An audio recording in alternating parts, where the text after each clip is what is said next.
The first radio transmission came at 3:47 hours, crackling through the static like broken glass.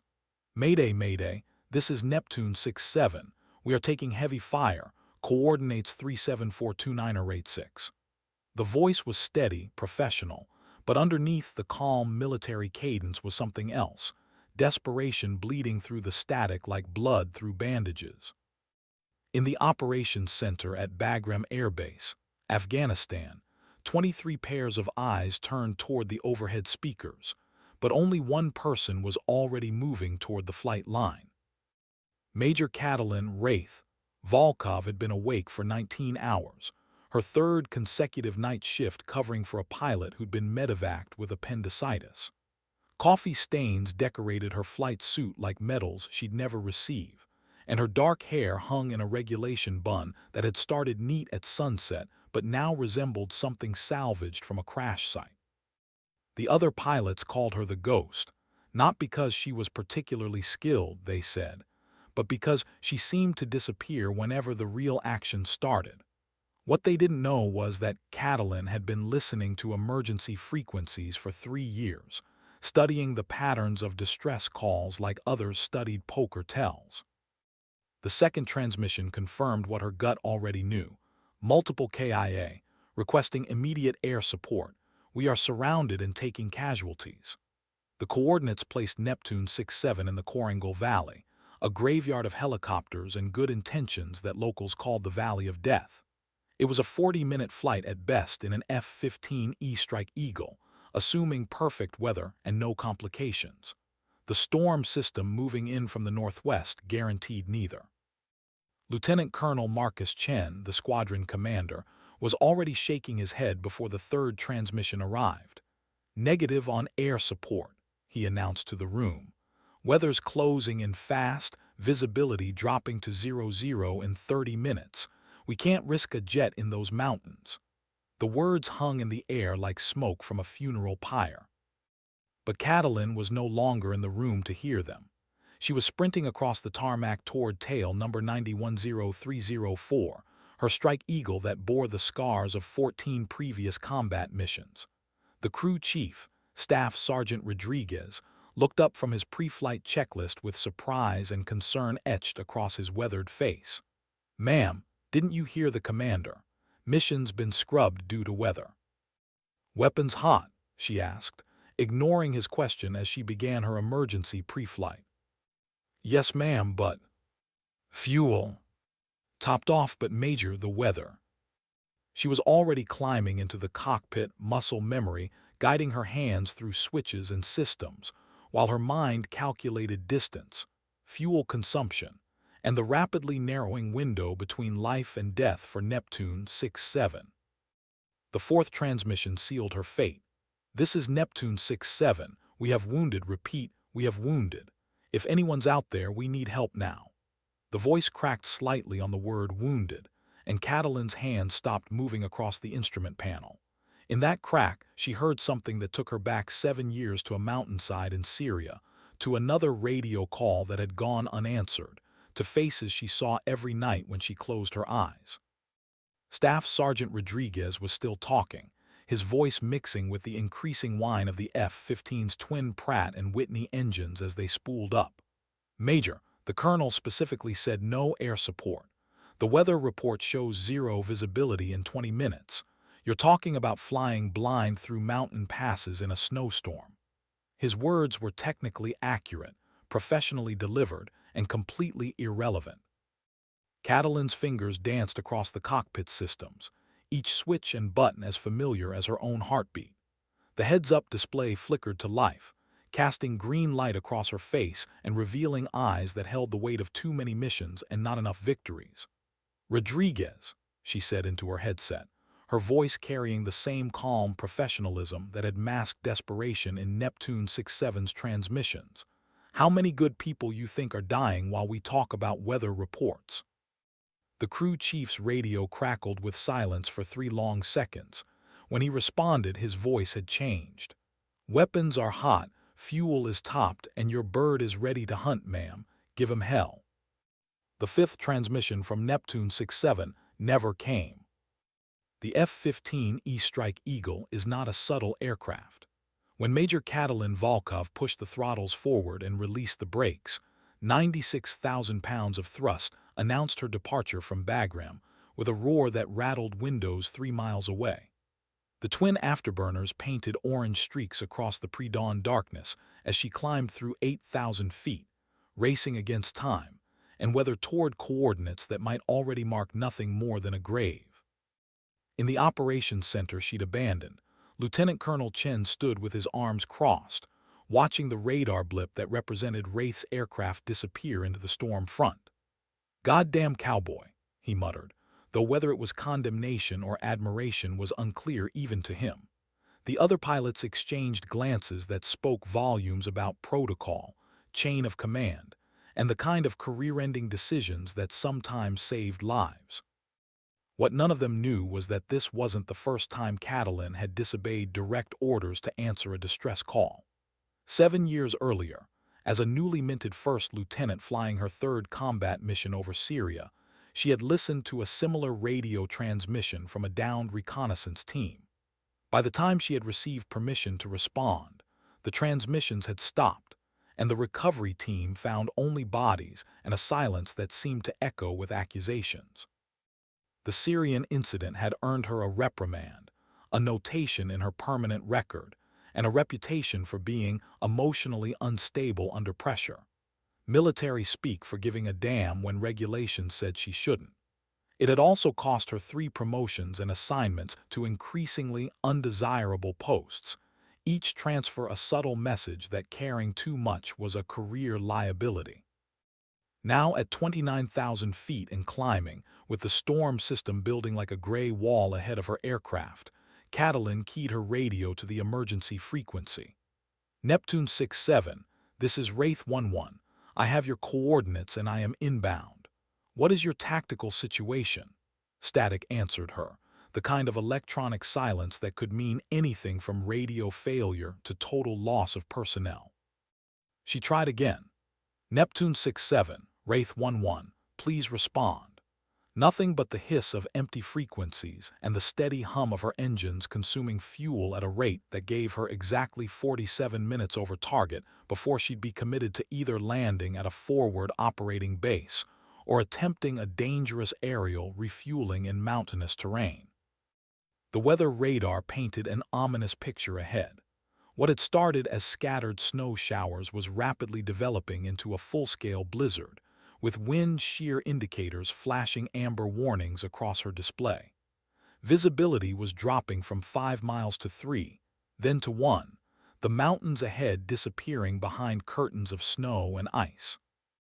At 35,000 feet, she leveled off and engaged the autopilot, using the brief respite to study the terrain maps on her multifunction display.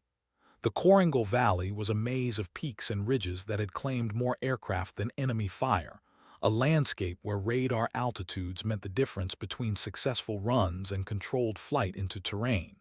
Even in perfect weather, it demanded respect. In a blizzard, it was suicidal.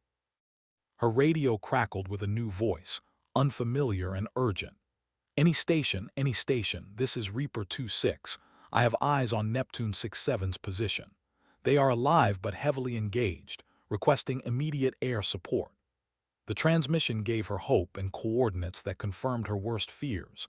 Neptune 6-7 was pinned down in a valley so narrow that her F-15's wingspan would clear the ridgelines by less than 50 feet on each side. The approach would require her to descend through the storm, navigate by instruments alone through mountain passes that existed in her memory more than on her displays, and deliver precision strikes while flying barely above stall speed in conditions that challenged the very limits of both her aircraft and her abilities. As the first wisps of cloud began streaming past her canopy, Katalin Volkov smiled grimly and pushed the stick forward, diving toward a valley where good people were dying, and time was measured in heartbeats rather than minutes. The descent through 30,000 feet felt like falling through layers of gray cotton soaked in ice water. Katalin's F-15 shuddered as it encountered the first serious turbulence, the airframe groaning under the stress of wind shear that tried to flip the aircraft inverted. Her hands moved across the controls with practiced precision, making constant tiny adjustments to keep the Strike Eagle stable while her eyes swept between the heads-up display, the radar altimeter, and the terrain-following radar that painted a three-dimensional map of the mountains rushing up to meet her. Reaper 26, Wraith 11, she transmitted, her voice steady despite the buffeting that rattled her teeth. I need a tactical update on Neptune 67's situation. The response came back broken by static and interference from the storm. Wraith 11, Reaper 26. Neptune is pinned in a valley approximately 800 meters long, enemy positions on the ridgelines north and south. Count approximately 40 to 60 hostiles with small arms and RPGs. Neptune has taken casualties and is running low on ammunition. The voice paused, crackling with electronic snow. Be advised, the valley is socked in solid visibility 00. You'll be flying instruments only. At 25,000 feet, Catalin broke through the bottom of the first cloud layer and found herself in a brief pocket of clear air that revealed the terrain below. The Hindu Kush mountains stretched endlessly in every direction, their peaks draped in clouds like burial shrouds. She had perhaps 30 seconds of visual reference before the next layer of storm clouds swallowed her aircraft again. In those 30 seconds, she memorized everything: the angle of the ridgelines, the shadow patterns that revealed hidden valleys, the way the terrain fell away toward the coordinates where Neptune 67 was fighting for their lives. It was a technique she'd learned from an old-timer in Syria, a pilot who'd survived 2 tours by treating every visual glimpse of terrain like a precious photograph to be filed away for later use. Neptune 67, this is Wraith 11, approximately 15 minutes out. I need you to mark your position with IR strobes and give me a talk-on for targets. She waited, counting heartbeats while static filled her headphones. Finally, a weak transmission fought its way through the interference. Wraith 11, Neptune 67, we copy. Be advised, weather down here is near whiteout conditions, winds gusting to 50 knots. We're taking sporadic fire from multiple positions, but most of the shooting stopped about 10 minutes ago. They might be waiting for something. The words sent a chill through Catalin that had nothing to do with the sub-zero temperatures outside her cockpit. An enemy that suddenly stopped shooting was an enemy that was repositioning, bringing up heavier weapons, or setting a trap. She pushed the throttles forward, trading fuel economy for speed as she dove deeper into the storm system. At 15,000 feet, the turbulence became violent enough to activate her aircraft's G-force warning system. The F-15 bucked and rolled like an angry horse, testing the limits of both the airframe and Catalin's ability to maintain control. Ice began forming on her canopy despite the anti-icing systems, creating crystalline patterns that fractured her view of the instrument panel. Her radar altimeter began painting returns from the mountain peaks below, showing terrain that rose and fell in jagged patterns that left no room for error. According to her GPS coordinates, she was 8 minutes out from Neptune 67's position, but 8 minutes in these conditions felt like hours.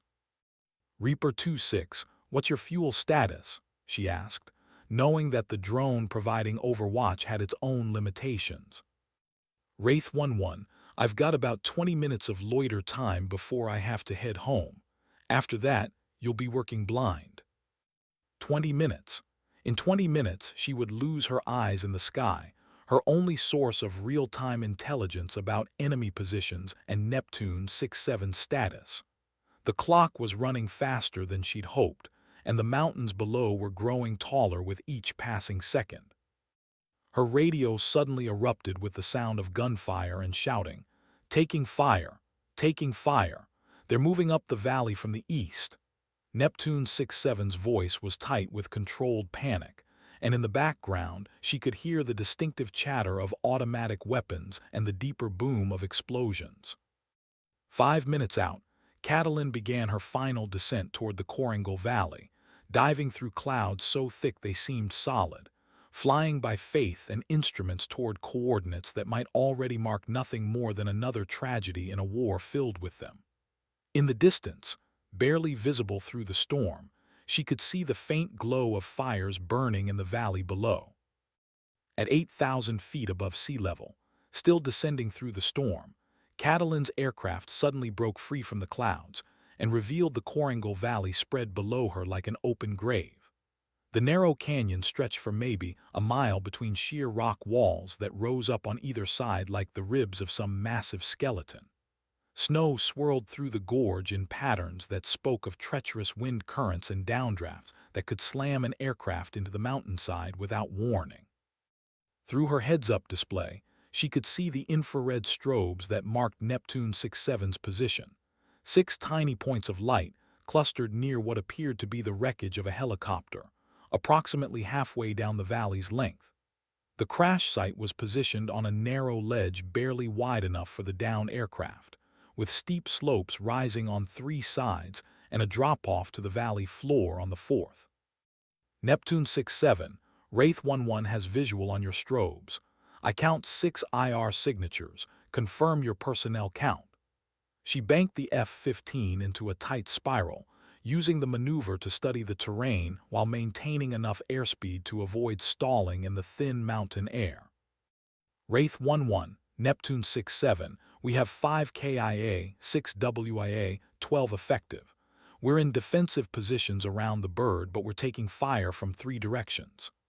The voice was different now, younger, with the slightly higher pitch that came from adrenaline and fear. Someone else was on the radio, which meant the original voice was probably among the casualties. Through the thermal imaging system, Catalin could see the enemy positions scattered across the ridgelines like glowing dots against the cold mountain stone. The hostiles had Neptune surrounded in a textbook ambush formation, with overlapping fields of fire that covered every possible escape route from the crash site.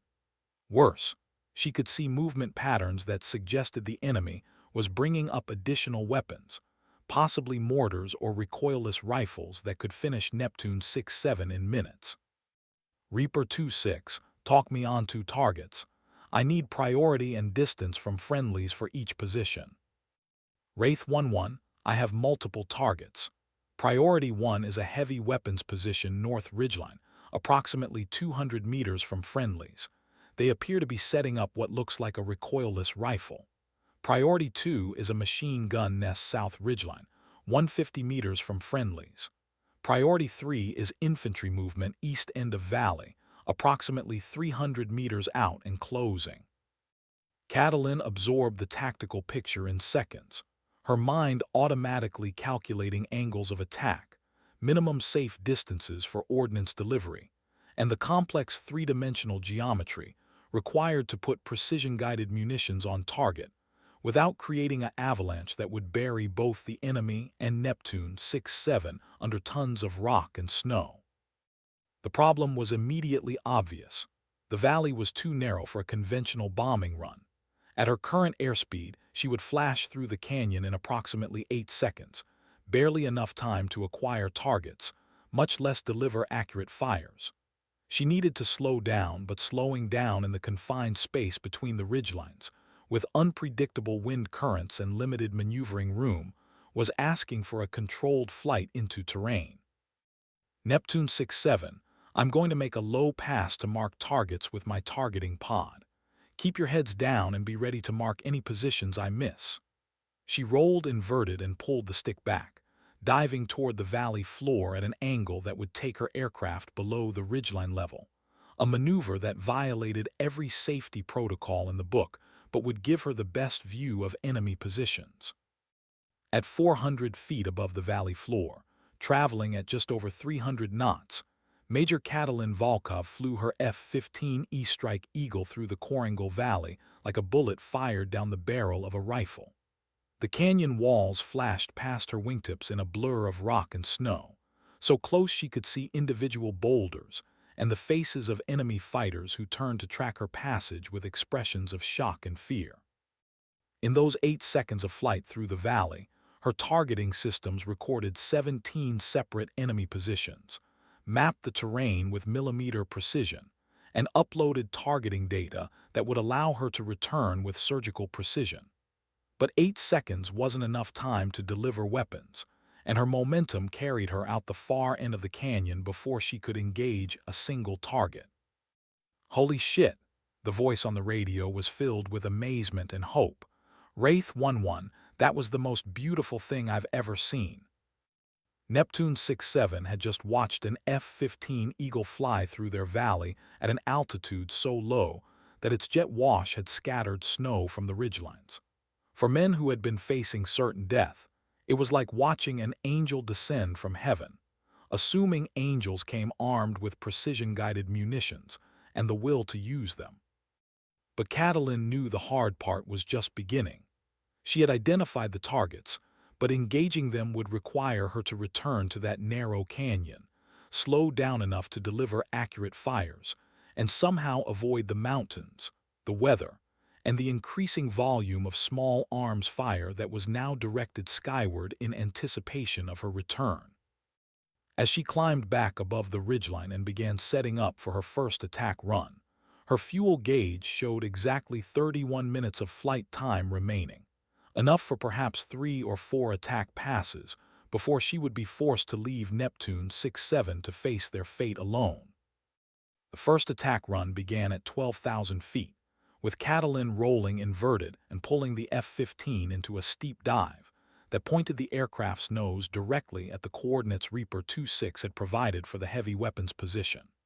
The targeting pod locked onto the heat signature of what appeared to be a 75 recoilless rifle being positioned among the rocks, its crew clearly visible through the thermal imaging as they worked to bring the weapon to bear on Neptune 6-7's position.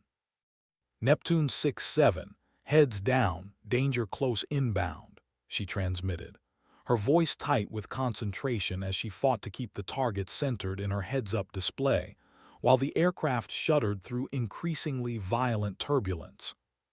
At 8,000 feet, she released a single GBU-12 paveway laser-guided bomb, then immediately pulled out of the dive with a force that pressed her deep into her ejection seat and grayed the edges of her vision.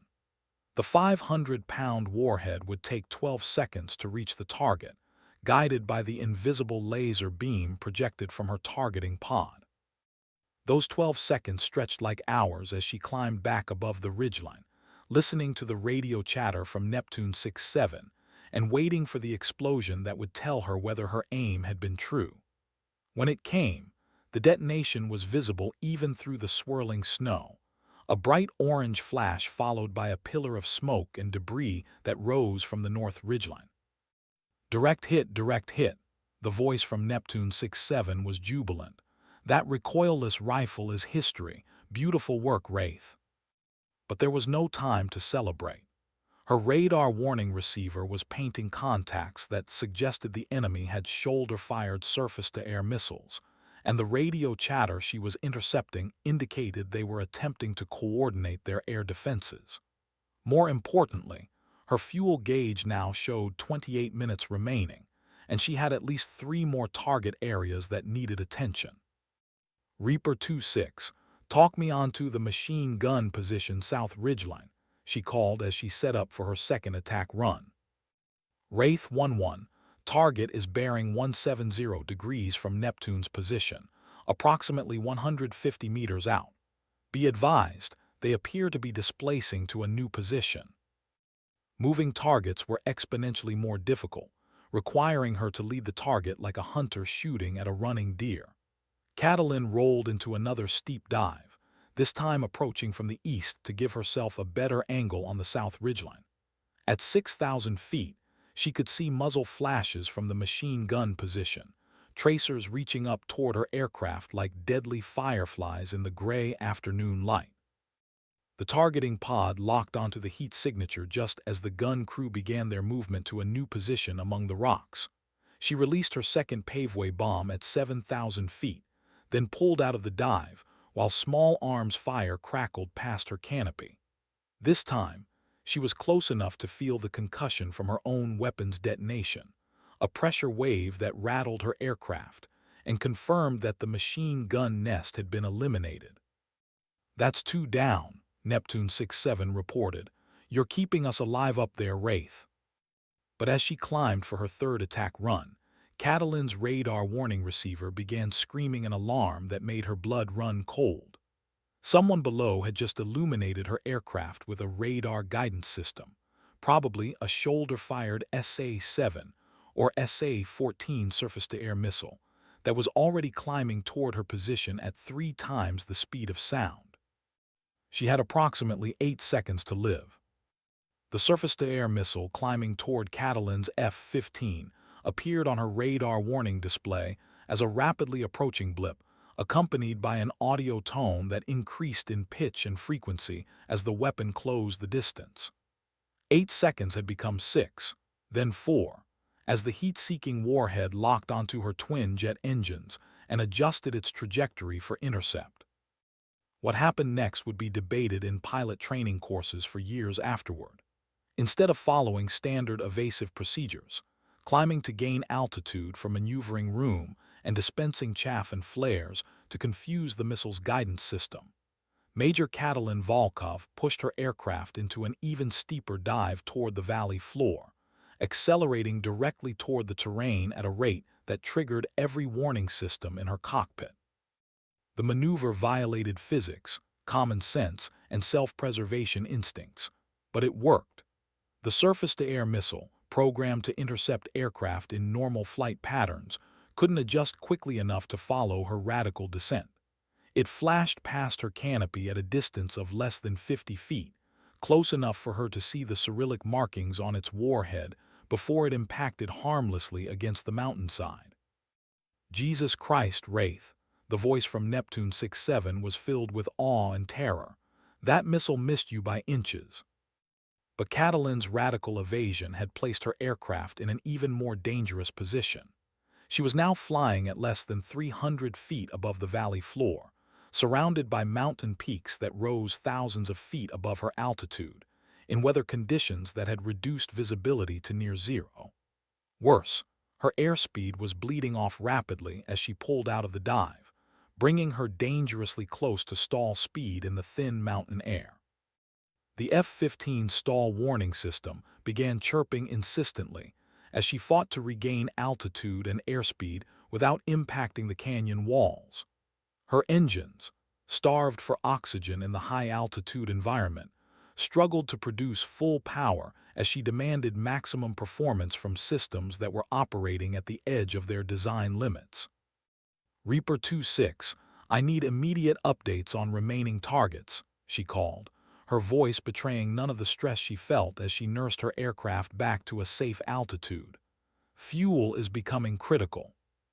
"Wraith 1-1, you have infantry movement east end of valley. Count approximately 20 personnel with small arms and what appears to be mortar tubes. They're approximately 250 meters from friendlies and closing. Also picking up movement west end. Looks like possible reinforcements arriving." The tactical situation was deteriorating rapidly. What had started as a rescue mission was becoming a running battle against superior numbers in conditions that favored the enemy. Catalin's fuel gauge showed 22 minutes remaining, enough for perhaps 2 more attack runs before she would be forced to abandon Neptune 6-7 to their fate. But as she climbed back above the ridgeline, something in the radio chatter from the ground caught her attention. The voice from Neptune 6-7 had changed again, and this time it carried a tone she recognized from her own past, the sound of someone who had accepted that they weren't going home.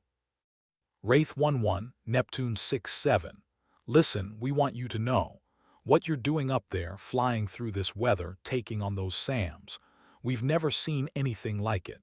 If this is where it ends for us, at least we know someone gave a damn enough to try." The words hit Catalin harder than the missile had. 7 years earlier, another team had transmitted similar messages while she waited for permission to respond. This time, she had the weapons, the opportunity, and the skills to make a difference. What she didn't have was enough fuel to save everyone.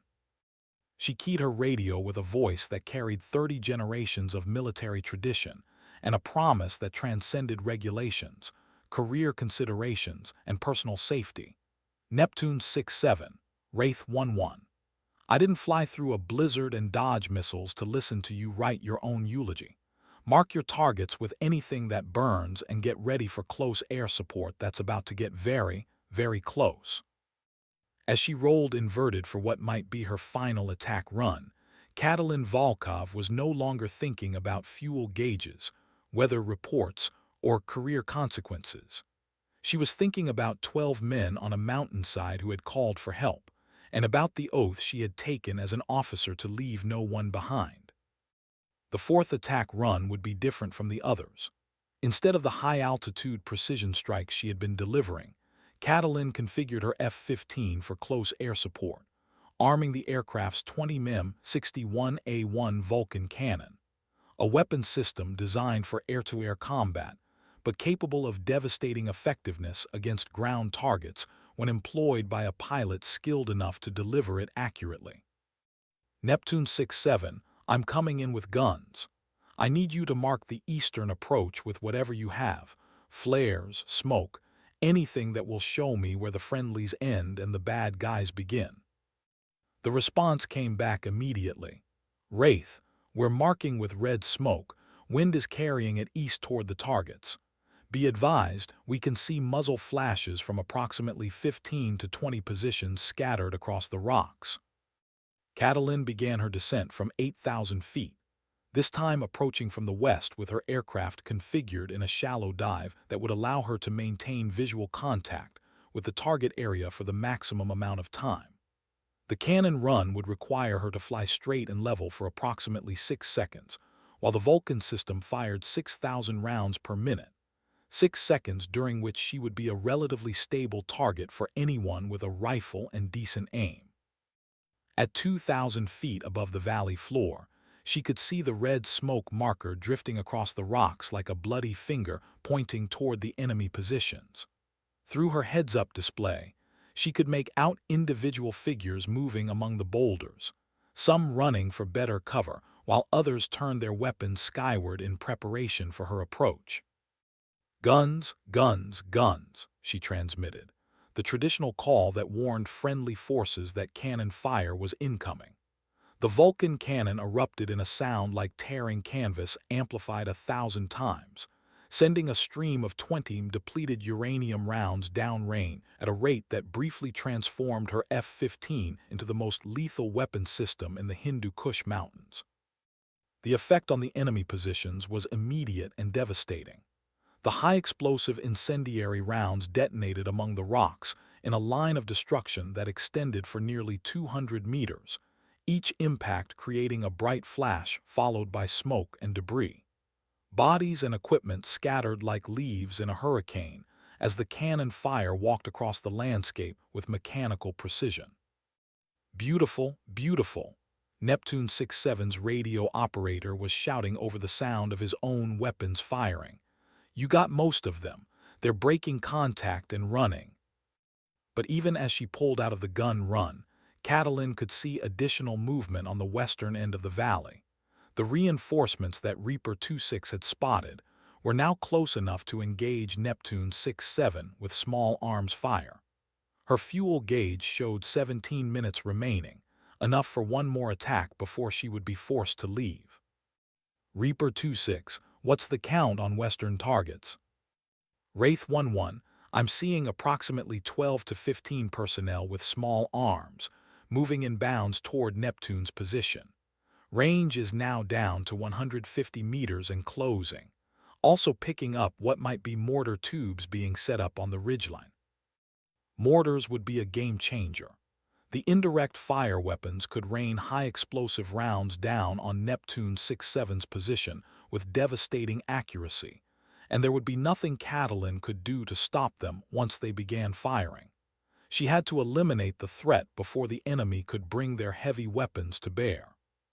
Her fifth and final attack run began at 10,000 feet, diving toward coordinates that placed her on a collision course with the western ridgeline, where the mortar crews were positioning their weapons.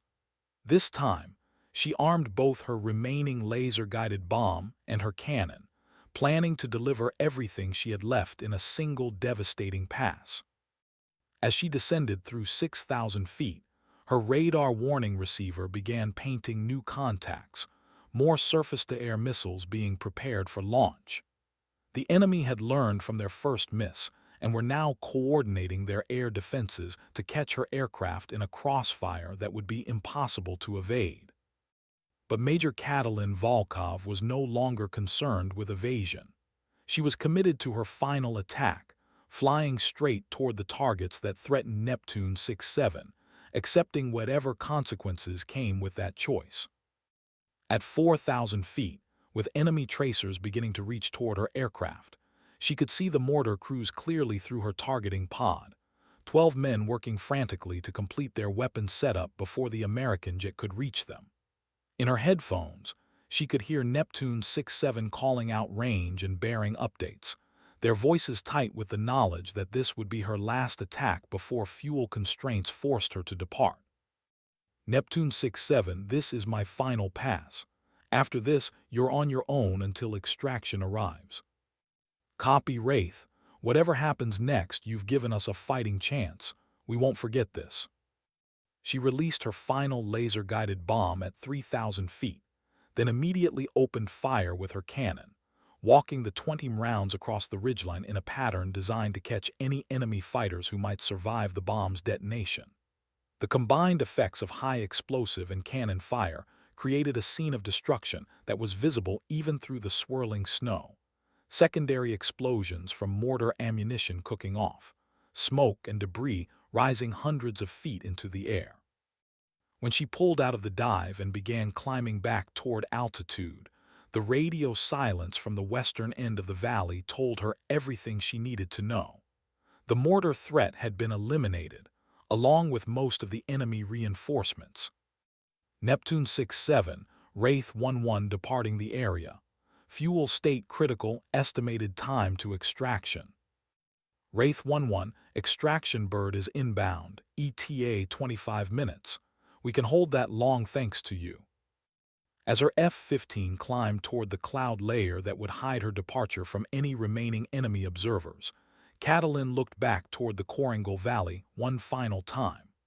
Through the snow and smoke, she could see the infrared strobes that marked Neptune 6-7's position, still flashing steadily against the mountainside like tiny beacons of hope in the gray afternoon light. Her fuel gauge showed 12 minutes of flight time remaining, enough to reach the nearest forward operating base with perhaps 2 minutes of fuel to spare.